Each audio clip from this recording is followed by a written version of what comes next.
Hello అండి. Welcome to my channel. వంటింట్లో space తక్కువ ఉన్నప్పుడు ఈ గిన్నెల స్టాండ్ చాలా బాగా యూజ్ అవుతది. గోడకుంటది కాబట్టి మనకి అడ్డం ఉండదు. మనం వాడుకునే సామానమంతా దీంట్లో పట్టేస్తది. ఇంకా పెద్ద గిన్నెలు ఏమైనా మిగిలితే షెల్ఫ్స్‌లో సర్దుకోవచ్చు. మేము ఇది తీసుకొని ఆల్మోస్ట్ 6 మంత్స్ అయిపోతుంది. తెచ్చిన కాడ నుంచి ఎక్కడిది అక్కడే ఉంది.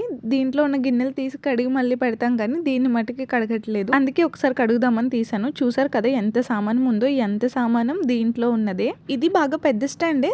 30x36 సైజ్ తీసుకున్నాము. ఎందుకంటే మాకు ఇంట్లో ఇంకెక్కడ కబోర్డ్స్ అవి ఉండవు. అందుకే మొత్తం సామానం అంతా దీంట్లో పట్టేటట్టుగా తీసుకున్నాము. మీకు ఇంకొక విషయం చెప్పాలి. సామానం కడిగినట్టుగా తడివి దీంట్లో పెట్టేయకూడదు. చూసారు కదా ఎలా తుప్పు పట్టేసిందో. మనం కొనుక్కున్న సరుకు కొన్ని రోజులైనా ఉండాలి కదా. అందుకే ముందుగా జాగ్రత్త పడడం బెటర్. గిన్నెలు బాగా ఆరిన తర్వాత మాత్రమే దీంట్లో సర్దుకోండి. ఎక్కువ రోజులు మన్నుతుంది. ఈ స్టాండ్ కడగడం పూర్తయిపోయిన తర్వాత బాగా మెత్తటి క్లాత్ తో తుడిచేసాను. తడి ఏమైనా ఉంటే క్లాత్ లాగేసుకుంటది అని చెప్పి. తర్వాత ఇంకొక పొడి క్లాత్ తో మళ్ళీ తుడిచాను ఆ రాడ్స్ అవన్నీ. కడిగిన తర్వాత ఎండలో కూడా పెట్టేసుకోవచ్చు. కాకపోతే నీటి చుక్కల్లా ఉంటాయి. ఇలా తుడుచుకుంటేనేమో నీట్ గా ఉంటది. నేను కడిగిన రోజు అసలు ఎండ లేదనుకోండి. కూసేపు బయట అలా ఉంచి మళ్ళీ గోడకి పెట్టేశాను.